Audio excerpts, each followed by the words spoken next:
Hello guys, welcome to the Trading Parrot. We're going to do the general markets update, and I got some incoming analysis, very important, on the dollar index, gold as well. I've got a bunch of stocks that are seeing some rejections that I want to discuss with you today. I'm going to make liquidity part of this video instead of being part of the typical Bitcoin video. And as you can see, the Federal Reserve has a new reading in the balance sheet today. It has bounced off the 2.97 trillion into literally 3 trillion.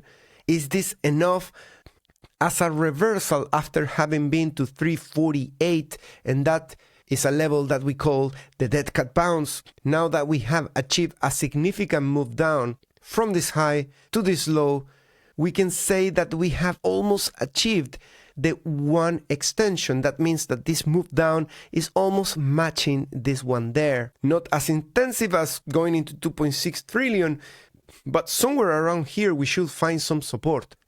The US Treasury just bought back 2 billion of its own debt. Potentially this could be influencing this. The stock market Fear and Greed Index drops to the lowest reading since May 2. We're back into neutral, guys. We've been rallying for so long, non-stop, no pullbacks, that going into neutral feels almost like the worst of the bear market, that is just neutral so far. We need to cover the VIX and see and assess the situation. Do we have a breakout on that? Are we looking into an expansion immediately incoming?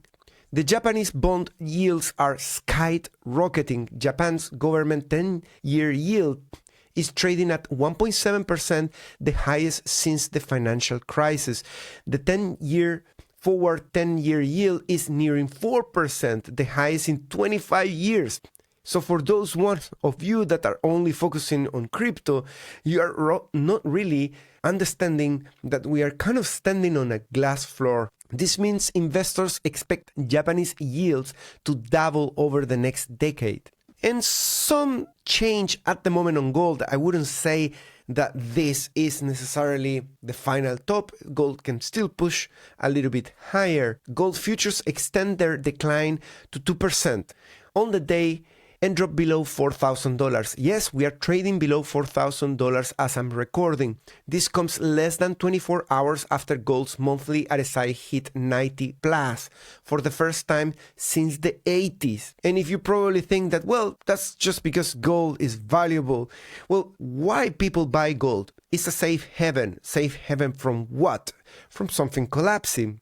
And there are elevated fears of things collapsing, and gold is just a symptom of that, the price of gold today. Now, if it's coming back down, does that mean that we are out of the woods? I don't think so.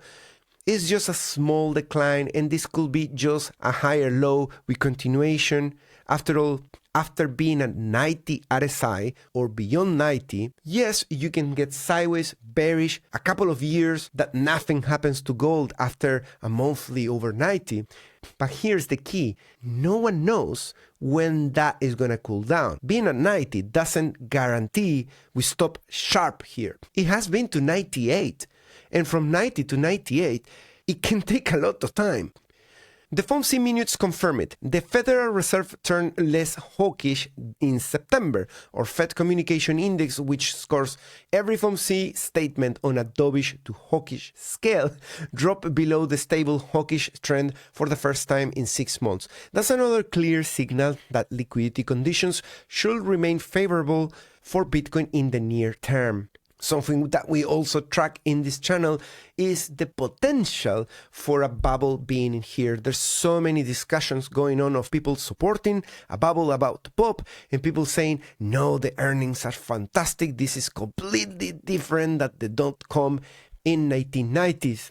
But you got Nvidia with 4.5 trillion in the center, and then you have OpenAI with 500 billion, and everything is interconnected.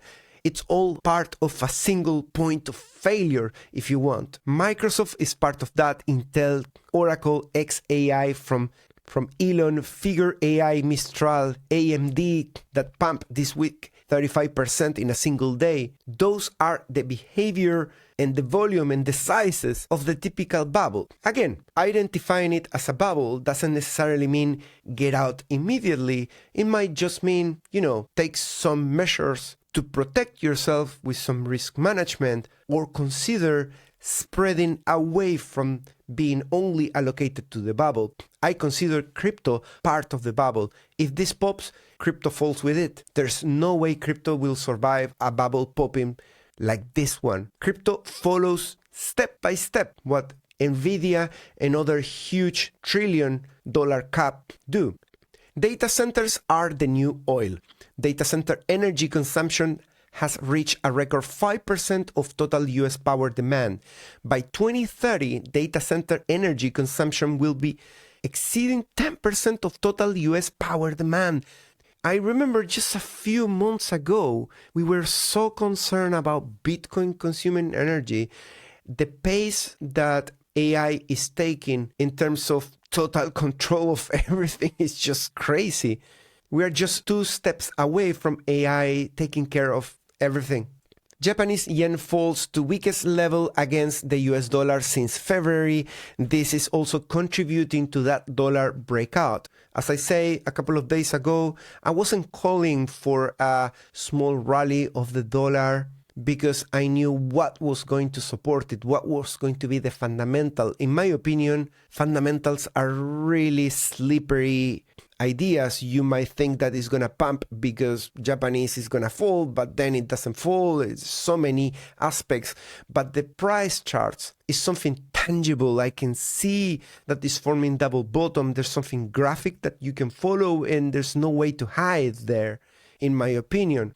Or at least after you have looked at them for long enough as I have. Breaking, retail investors bought 105 billion of US stocks over the last month, the largest monthly purchase on record. Retail demand has risen 5-fold since April. This brings total year-to-date purchases to 630 billion, already surpassing the all-time high of 590 billion in 2021. Retail investors are now on track to buy 800 billion worth of stocks in 2025. That's crazy.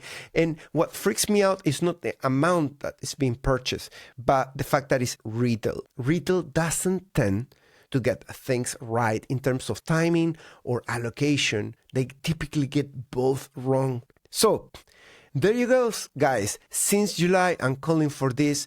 And here we are on 10th of October, finally reaching our target. So now the question is, after we achieve that 50 RSI weekly on the dollar, buy the dollar, are we going to carry on going higher? Okay. With this action, we are against resistance. If we close below 50, at 49, at 48, well, we're just underneath resistance. If we see a strong reaction straight away into 41, like today we close really dropping dollar, that was it. We pinch 50 and we got our conservative target done. But here's the catch. If we focus on the price action in here, we are in a falling wedge. That's bullish. This is a breakout that already happened 3 weeks ago. It was a humble breakout, but we managed to defend it very decently with this red candle back down right into the previous resistance, turning it into support, and then we have the impulsive wave. I left you right here a neckline, horizontal. Why? Because we are forming within all of this, thanks to the bearish, bullish, hive divergences, a neckline around a double bottom with a lower wick in here and with momentum increasing. Guess what's that? It's strong momentum to the upside. Closing on the dollar anywhere above 98.757 means that we are beyond that neckline and we could see continuation into what? Into the actual technical target of $101.5. That move right there, believe it or not, it completes another neckline. That neckline that is in here, that is a cup and handle with the handle on the left-hand side. At that point, we have another target, a larger one. From bottom to top, we can place it above the neckline and we are aiming for 105. So let's not get ahead of ourselves, okay? What we have achieved today is step 1. or step 2. The step 1 was the breakout from the falling wedge. Step 2, breakout from the double bottom. Now we are aiming for $100, 101. Let's keep track of that. Let's see how we close this week. Do we do it above the neckline or below the neckline?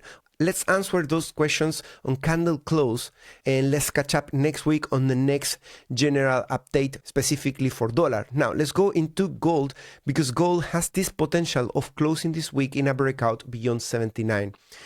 I am very impressed with the strength of gold. Gold has been exponential, but it's actually doing something that we don't normally see at this stage. Typically, this will have continued with lower highs, but now we have a higher high against this peak and a same high against 81.73, which we did on 14th of October in 2024. So this is threatening to the upside. It's saying, I might not be done if I close here. To slow down, I need to close below 79, which means that the price needs to come down into 79.33 RSI before we close on Sunday. At the moment, we are trading at 3985, and we need to close at 3960 or less. Okay, ideally, we put a big wick right there, similar to this one. And then we can repeat that recipe of either the sideways price action, just sideways, or rejection and blow off top. But, there's still a few hours for gold to decide what's going to be the close. Most likely scenario, we retain this by candle close, and we are confirming a breakout from RSI 80 on the weekly. On the monthly, we are currently at 91 RSI. That's crazy. And yesterday, my wife was telling me, someone was recommending me to buy gold. And I was like, what? We say in the house of the butcher, the knife is made of wood in Chile, which in this case makes a lot of sense. You got the trading parrot at home and you're buying gold over $4,000.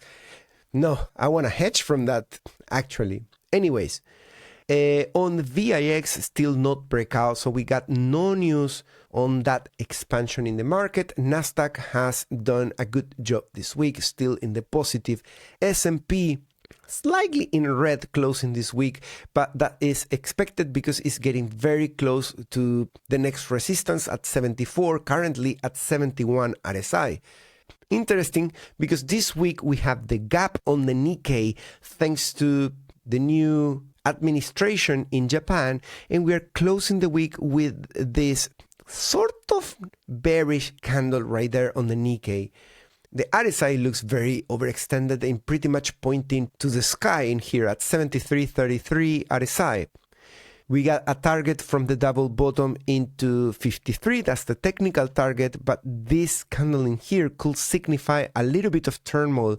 The last time that we have a candle looking similar to that is this particular top that happened in July 2024. So let's see if that is the signal to add to a short with expectations that we are going to break out in here. Very tough to short an index because they are pretty much all the time up. So you must think first pain. That means look for your risk management, your stop loss, or how you're planning to average up. If you've never done that, never do it, because it's very, very advanced. It's much better that you focus first on a long rather than on a short, particularly if you are considering to average up, which is making any short exponentially more risky. You can see how the yield is breaking out from an ascending wedge. Very crazy, but that is what it's doing. And in terms of stocks, we have Robinhood right at weekly resistance. Watch out with that, although it's getting bought up and pushing against that resistance. This week was starting to look bearish, but it got bought up back into 152. GameStop Corporation, we are just in the range in here. MicroStrategy has something interesting to say because it's been battling to reclaim the support, but with this red engulfing candle right there at the last support of $309, we could be seeing a little bit more downside. It's really unclear gray area because we reclaim loss again. And Meta has already hit the target of the head and shoulder, It's battling to reclaim the 21 weekly. Microsoft, after the breakdown, doing anything that it can for continuation. Possibly it could see the target of 595 right after if it can break out to a new high. And Palantir still in a channel down against the direction of the price. So those are bearish, continuous divergences that are piling up. We have a hive in here. This one play out. This did, but a little bit too late. Tesla with two hives now about to get settled this Sunday on a double top. On the monthly against monthly resistance within a squeeze on the momentum. That could be an area to short, assuming that we don't confirm next month or this month a breakout into the next targets. Amazon with a hive battling in there to potentially put a breakout against this resistance. AMD still sustaining the revenge rally, getting very close to the resistance of 85. We looked at that earlier and 85 was very far.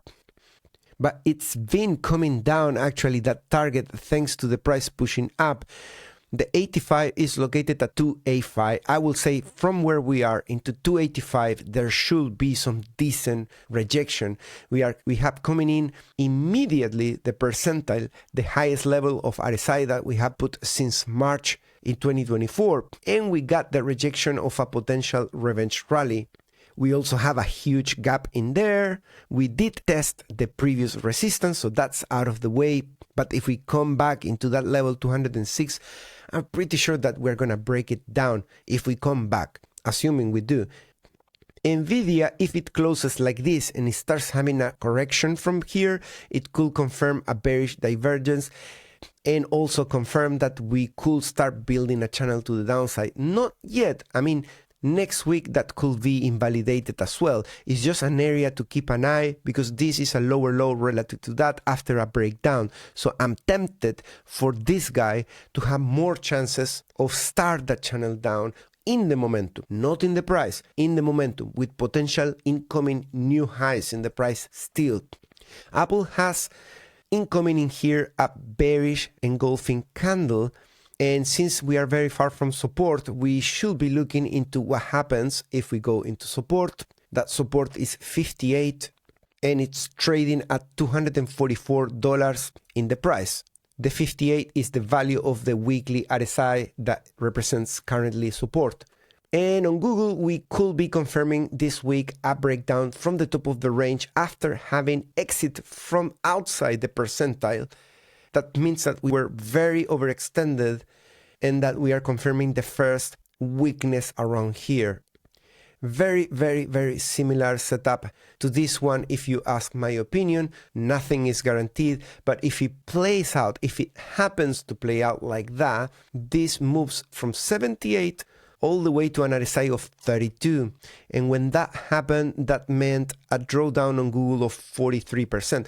Just keep an eye, not a forecast, but there is a risk of that being on the table. Make sure that you keep an eye on this channel because we are consistently looking at liquidation levels as well. And silver in particular has a big liquidation sitting around 53. It has already done a great job taking all the shorts that were speculating with a slowdown on this rally. And now what we have incoming is this liquidity here at 53. If you compare it with previous liquidity, you can see that we are leaving behind is at 25, very far away. We need a correction of over 50% to hit that. But currently the largest pool that is sitting just 6% higher is that one. And if we want to go lower and see something similar, I think that we really need to correct at least 9 points down or 18% down for silver to liquidate as much as it would if we go for the liquidation of shorts. In previous videos, I have covered extensively liquidity of all of these other ones. Make sure that you watch my general market videos that I have put out this week. And if you are in for trading wider than just crypto, consider VT markets. Very easy transition. You take your USDT, USDC, you transfer it via crypto into VT markets, and you get exposure to other assets. That is what I'm planning to do in a bear market, to continue trading general markets, Forex, indices, and everything. And if you do it with my link, you get 100% welcome bonus, and I will really appreciate if you do that as well. Great broker to consider. Thanks so much for watching. I'll see you in the next one. Take care. Bye bye.